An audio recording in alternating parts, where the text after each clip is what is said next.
कि शौहर 6 महीने में प्यारे हो गए, तो दूसरी शादी हो गई हुई, वो भी साल भर में अल्लाह को प्यारे हो गए जी तो ये मजबूरन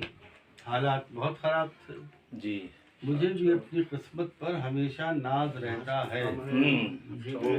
मुझे भी अपनी किस्मत पर हमेशा नाज रहता है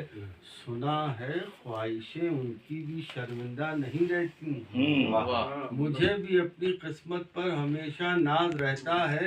सुना है ख्वाहिशें उनकी भी शर्मिंदा नहीं रहती सुना है वो भी अब तक खाए बैठी हैं कई शौहर सुना है वो भी अब तक खाए बैठी हैं कई शौहर